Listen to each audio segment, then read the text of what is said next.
નમસ્કાર મિત્રો, JK channel official ઉપર આપનું સ્વાગત છે. હું છું તમારો દોસ્ત કિશન ગોહિલ. અમે લઈને આવ્યા છે જીકે ના એક્સપ્રેશન વિજ્ઞાન અને ટેકનોલોજી ના સબ્જેક્ટ સાથે. તો હું અને જીતુભાઈ નમસ્તે. નમસ્તે કિશનભાઈ. કેમ છો? બસ મજામાં છો?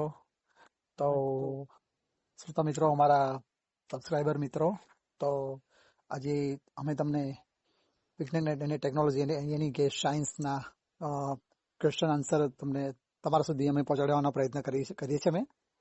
અને ચેનલને સબસ્ક્રાઇબ અને શેર અને લાઇક કરવાનું ના ભૂલતા.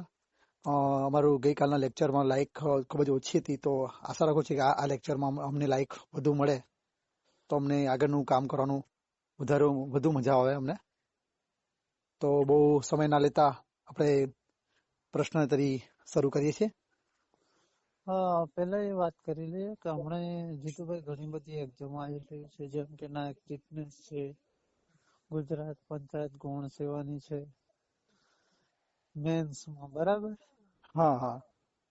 પછી છે ક્લાર્ક ની આવી રહી છે, તલાટી ની આવી રહી છે, ઘણી બધી એક્ઝામ SSC MTS ની આવી રહી છે. બધા માટે ઉપયોગી થાય એવા આપણે લાયા છે, બરાબર છે. અને આ દરેક લોકોને દરેક કોમ્પિટિટિવ એક્ઝામમાં આન્સર ક્વેશ્ચન કામ આવશે, જેને જીકે સ્વરૂપે સાયન્સ તો દરેક એક્ઝામમાં મોટા ભાગે પૂછાતું હોય છે. તો શરૂ કરીએ આપણે કિશનભાઈ.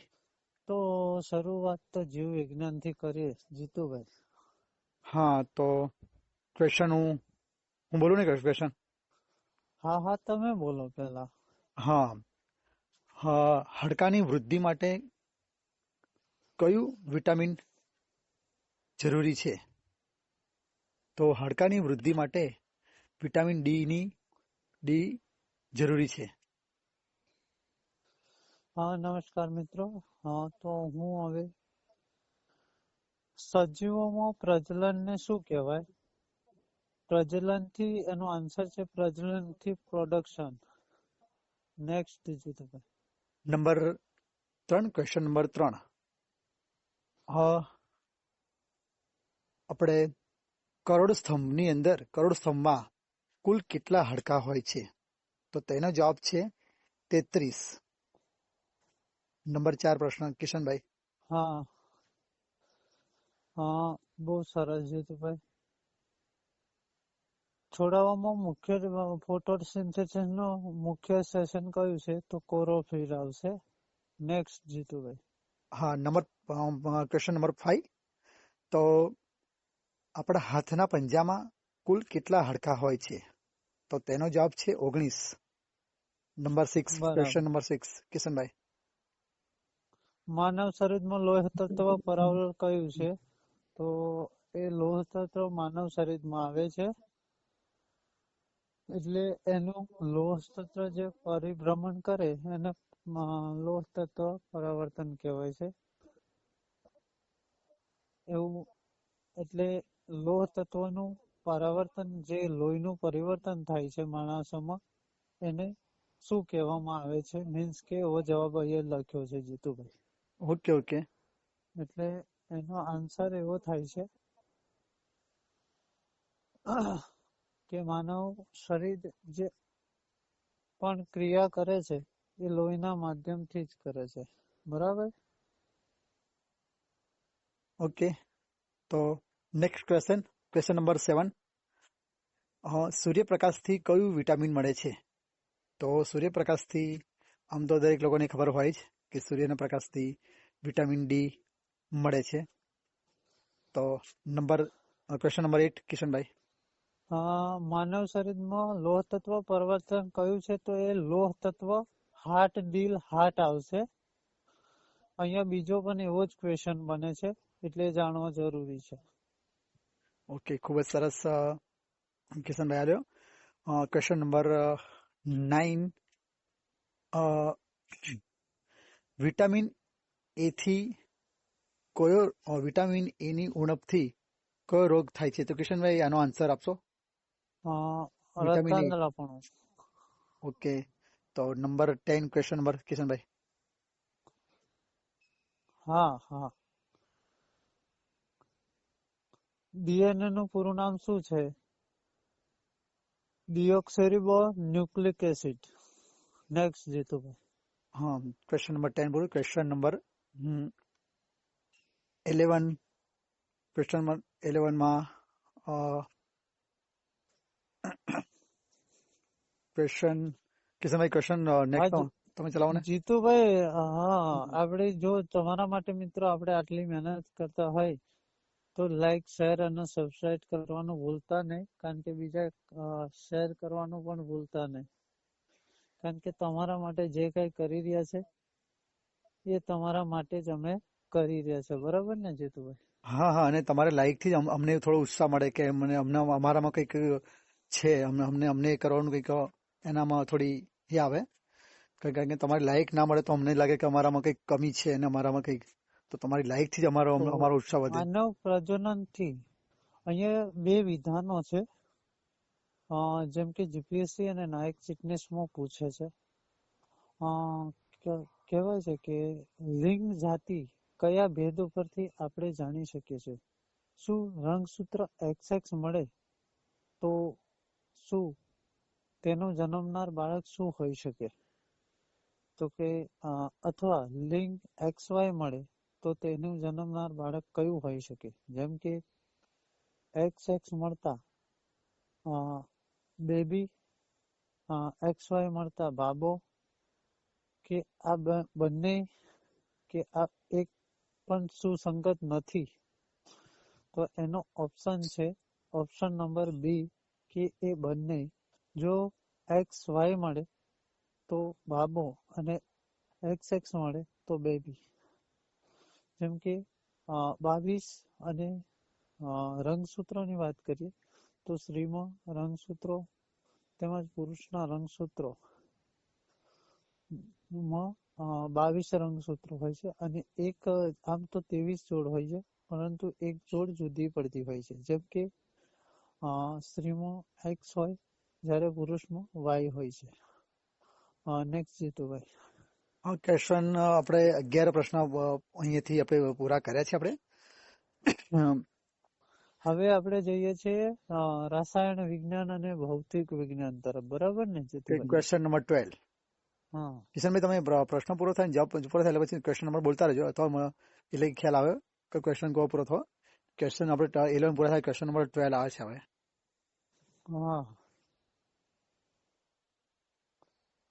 પ્રશ્ન 12. 5 બ્રહ્માંડના પ્રશ્નો લઈએ આપણે. બરાબર?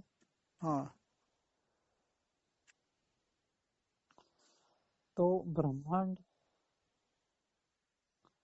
બ્રહ્માંડનો સૌથી મોટો શ્રેષ્ઠી ભાગ કયો છે? તો કે બ્રહ્માંડનો સૌથી મોટો શ્રેષ્ઠી ભાગ બ્રહ્માંડ જ છે. 13 નંબર. પ્રશ્ન 13. સૂર્ય કોણ છે? તો સૂર્ય છે ને મિત્રો, એક તારો છે, ગોળો છે. બરાબર? પ્રશ્ન નંબર 14 છે.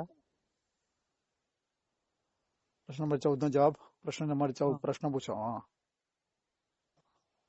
તો 14મો પ્રશ્ન મેં પૂછ્યું ને જીતુભાઈ? 13 પૂરા થાય ને 14.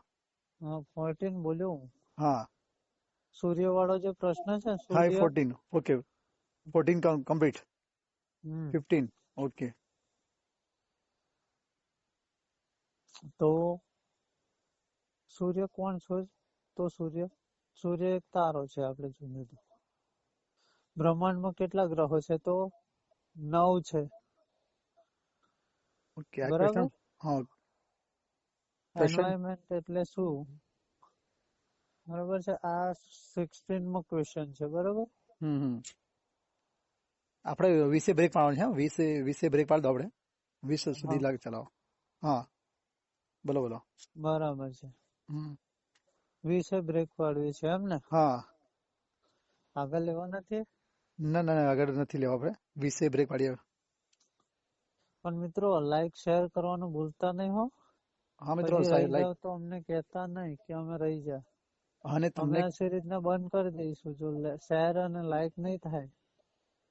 તો આ સિરીઝ બંધ થઈ જાય, બરોબર ને જીતુભાઈ? હા, સિરીઝ બંધ થઈ જાય કારણ કે તમારા માટે અમે તમે જો લાઈક શેર અત્યારે તો 20 અમારું જો કિશનભાઈ નો વિચાર તો વધારે પ્રશ્નનો છે, પણ હું જે અત્યારે 20 બ્રેક લગાવવાનું કહું છું કારણ કે અમારા આગલા લેક્ચરમાં ખૂબ જ લાઈક ઓછી અને કોમેન્ટ નથી મળી, એટલા માટે જ હું અત્યારે 20 જ અહીંયા બ્રેક લગાવું છું. બાકી કિશનભાઈ તો ઓલરેડી પ્રશ્નોની આખી એ લઈને જ આવ્યા છે કે 25, 30, 50 જેટલા પ્રશ્ન થયેલા અહીંયા સમક્ષ અહીંયા રજૂ કરવું એમ કે છે, પણ હું ના પાડું છું. 20 આપણે બ્રેક પાડીએ. ચલો કિશનભાઈ. એનલાઇનમેન્ટ એટલે શું? જ્ઞાન પ્રકાશ કે આત્મજ્ઞાન? બ્રહ્માંડનો આકાર શું છે? અઢાળ. બ્રહ્માંડ અનંત અને ગોળાકાર છે, બરોબર છે? ઓકે. હવે આપણે થોડુંક ફિઝિક્સ જોઈએ, બરોબર?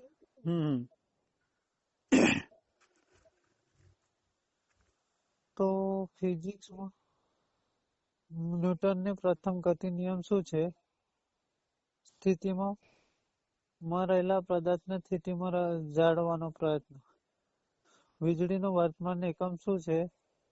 તો વીજળીનું અંત એકમ એમ્પિયર છે, 20 થઈ જાય છે. અચ્છા, શું કિશનભાઈ તમારી ઈચ્છા છે 25 લેવાની ઈચ્છા છે તમારી? હા, લઈ લઈએ, એમાં શું હોય. 25 લેવાની ઈચ્છા હોય તો 25 આપણે તમારી ઈચ્છા હોય તો. કહી દો થોડું શેર લાઈક કરે એમ. હા મિત્રો, એટલે ને જો હું કિશનભાઈ ને ના કહું છતાં કિશનભાઈ ની ઈચ્છા છે તમારા સુધી તો 25 તો 50 કે તો 50 પણ એ ના પાડશે, 50 સુધી એ પણ પહોંચવાની તૈયારી કરે, પણ હું તો 5 ઈચ્છા થઈ કે ચલો 5 એડ કરી દઈએ આપણા સબસ્ક્રાઈબરોને થોડા ખુશ કરી દઈએ ને.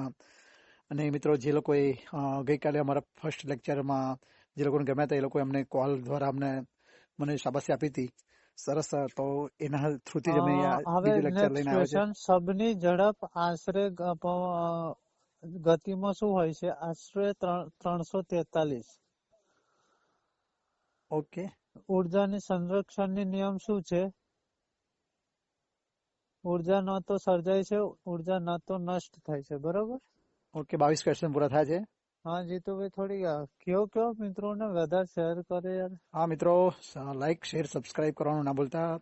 અને મિત્રો, હા 22 ક્વેશ્ચન પૂરા થાય છે. 23મો એક તો કહી દો કે સૌથી પૃથ્વીથી નજીક, બરાબર, અને પૃથ્વીથી નજીકનો ગ્રહ કયો છે?